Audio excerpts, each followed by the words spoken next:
عجب رتبہ کیا اللہ نے صدیق اکبر کا، عجب رتبہ کیا اللہ نے صدیق اکبر کا، بنایا غار میں بھی ان کو یار اپنے پیمبر کا۔ آج ہم جس ہستی کی بات کریں گے وہ ہیں خلیفہ اول حضرت ابوبکر صدیق رضی اللہ تعالی عنہ۔ آپ رضی اللہ تعالی عنہ 573 عیسوی کو مکہ میں پیدا ہوئے۔ والد نے نام رکھا عبدالکعبہ یعنی کعبے کا بندہ، لیکن قبول اسلام کے بعد آپ صلی اللہ علیہ وآلہ وسلم نے نام رکھا عبداللہ یعنی اللہ کا بندہ۔ آپ کی کنیت ابوبکر، لقب صدیق اور عتیق ہے، اور آپ کو یار غار بھی کہا جاتا ہے۔ آپ نیکی کے کاموں میں ہمیشہ پہل کرتے، اس وجہ سے لوگوں نے آپ کا نام ابو بکر رکھ دیا۔ بکر کا ایک مطلب پہل کرنا بھی ہے، گویا آپ نیکی کے کاموں میں ہمیشہ پہل کرتے، کیونکہ انہوں نے ہر موقع پر نبی کریم صلی اللہ علیہ وآلہ وسلم کا ساتھ دیا اور تصدیق کی کہ آپ سچے نبی ہیں۔ آپ صلی اللہ علیہ وآلہ وسلم جو فرماتے ہیں وہ بالکل سچ فرماتے ہیں۔ معراج کے واقعے کی بھی سب سے پہلے تصدیق آپ نے کی، اور اس وجہ سے آپ کو صدیق کا لقب ملا، یعنی سچ بولنے والا۔ عتیق کا مطلب ہے آزاد۔ ایک مرتبہ آپ صلی اللہ علیہ وآلہ وسلم نے آپ کو دیکھ کر فرمایا، آپ جہنم کی آگ سے آزاد ہیں۔ آپ رضی اللہ تعالی عنہ قبیلہ بنو تیم سے تعلق رکھتے تھے۔ والد کا نام عثمان بن عفان اور والدہ کا نام ام سلمہ تھا۔ 7ویں پشت سے آپ کا سلسلہ نسب محمد صلی اللہ علیہ وآلہ وسلم سے جا ملتا ہے۔ آپ رضی اللہ تعالی عنہ نے جب آنکھ کھولی تو ہر طرف بت پرستی کا دورہ تھا۔ لوگ ہاتھوں سے بنائے ہوئے بتوں کی پوجا کرتے تھے، لیکن حضرت ابوبکر صدیق نے کبھی بھی زمانہ جاہلیت میں بھی بتوں کی پوجا نہ کی۔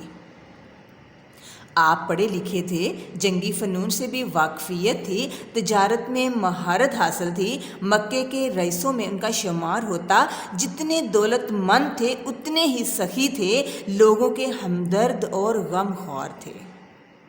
لوگوں سے بہت محبت اور شفقت سے پیش آتے، لوگ ان کو بہت عزت کی نگاہ سے دیکھتے تھے۔ تجارت کی غرض سے دور دراز علاقوں کا سفر کرتے۔ اسی دور میں ان کی دوستی حضرت محمد صلی اللہ علیہ وآلہ وسلم سے ہوئی، جو کہ روز بروز بڑھتی گئی۔ جب حضور صلی اللہ علیہ وآلہ وسلم نے نبوت کا اعلان کیا تو سب سے پہلے ایمان لانے والے حضرت ابوبکر صدیق رضی اللہ تعالی عنہ تھے۔ حضرت ابوبکر صدیق رضی اللہ تعالی عنہ نے اسلام لانے کے بعد کہا، میری ہر چیز کا مالک اللہ اور اس کا رسول ہے، ان کے لیے میں جان بھی قربان کر سکتا ہوں۔ اسلام لانے کے بعد دین کی دعوت دی تو کافروں نے اتنا مارا کہ آپ بے ہوش ہو گئے۔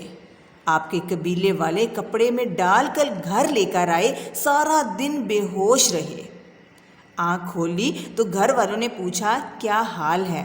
تو فرمانے لگے، میرے حال کو چھوڑو، یہ بتاؤ میرا نبی کیسا ہے؟ ماں کہنے لگی، اس کی وجہ سے تمہارا یہ حال ہوا ہے، اس کو چھوڑو اور کچھ کھا لو۔ تو فرمانے لگے، قسم ہے پیدا کرنے والے کی، اس وقت تک نہ کچھ کھاؤں گا نہ پیوں گا جب تک اپنے پیارے حبیب صلی اللہ علیہ وآلہ وسلم کا چہرہ مبارک نہ دیکھ لوں۔ لوگوں نے جب نعوذ باللہ آپ صلی اللہ علیہ وآلہ وسلم کو قتل کرنے کا ارادہ کیا تو اللہ کے حکم سے آپ نے مکہ سے مدینہ ہجرت کی، تو آپ صلی اللہ علیہ وآلہ وسلم کے ساتھی حضرت ابوبکر صدیق آپ کے ساتھ تھے۔ جب غار کے پاس پہنچے تو حضرت ابوبکر صدیق رضی اللہ تعالی عنہ اپنے پیارے نبی سے فرمانے لگے، آپ ادھر رکیں، میں پہلے چیک کر لوں کہ غار کے اندر کوئی موذی جانور تو نہیں۔ غار کے اندر گئے، سارا جائزہ لیا، جہاں جہاں سوراخ نظر آئے اپنی پگڑی اتاری اور اس کو پھاڑ کر سوراخوں کو بند کیا۔ کچھ سوراخ پھر بھی رہ گئے اور کرتا اتار کر ان سوراخوں کو بند کیا۔ ایک سوراخ پھر بھی رہ گیا، اس میں اپنا پاؤں رکھا اور بیٹھ گئے۔ آپ صلی اللہ علیہ وآلہ وسلم کا سر مبارک حضرت ابوبکر صدیق رضی اللہ تعالی عنہ کی گود میں تھا۔ حضرت ابوبکر صدیق رضی اللہ تعالی عنہ کی ایڑی پر سانپ نے ڈس لیا تو آپ تکلیف کی شدت کے باوجود اپنی جگہ سے ہلے نہیں کہ کہیں آپ صلی اللہ علیہ وآلہ وسلم کے آرام میں خلل نہ پڑے۔ تکلیف کی شدت کی وجہ سے آنکھوں سے آنسو جاری ہو گئے۔ آنسو نبی کریم صلی اللہ علیہ وآلہ وسلم کے چہرہ مبارک پر پڑے تو آپ نے اپنا لاب مبارک لگایا تو افاقہ ہوا۔ حضرت عمر رضی اللہ تعالی عنہ کی ہمیشہ کوشش ہوتی تھی کہ حضرت ابوبکر صدیق رضی اللہ تعالی عنہ سے نیکیوں میں آگے نکل جائیں، لیکن ہمیشہ حضرت ابوبکر صدیق رضی اللہ تعالی عنہ بازی لے جاتے۔ جنگ تبوک کے موقع پر حضرت عمر رضی اللہ تعالی عنہ نے گھر کا آدھا سامان لا کر حضور صلی اللہ علیہ وآلہ وسلم کی خدمت میں پیش کر دیا اور دل میں سوچا کہ اس بار تو حضرت ابوبکر صدیق رضی اللہ تعالی عنہ سے بازی لے جاؤں گا۔ لیکن جب دیکھا کہ حضرت ابوبکر صدیق رضی اللہ تعالی عنہ ایک بوری کا کرتا پہنے آ رہے ہیں اور گھر کا سارا سامان لے آئے ہیں، حتیٰ کہ اپنا کرتا بھی، تو آپ صلی اللہ علیہ وآلہ وسلم نے پوچھا، ابو بکر گھر والوں کے لیے کیا چھوڑ کر آئے ہو؟ تو فرمانے لگے، اللہ اور اس کے رسول کی محبت چھوڑ کر آیا ہوں۔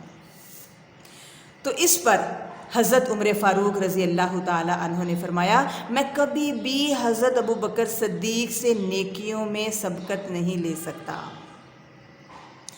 حضرت عمر فاروق رضی اللہ تعالی عنہ فرماتے ہیں کہ اگر حضرت ابو بکر صدیق رضی اللہ تعالی عنہ مجھ سے میری ساری زندگی کی نیکیاں لے لے اور غار والی ایک رات دے دیں تو میں اس سودے کے لیے تیار ہوں۔ تمام انبیاء کے بعد جس کا مقام و مرتبہ بلند ہے وہ ہے حضرت ابو بکر صدیق رضی اللہ تعالی عنہ۔ حضرت ابو بکر صدیق رضی اللہ تعالی عنہ کو آپ صلی اللہ علیہ وآلہ وسلم سے بے پناہ محبت تھی۔ آپ نے فرمایا، مجھے 3 چیزیں بہت پیاری ہیں۔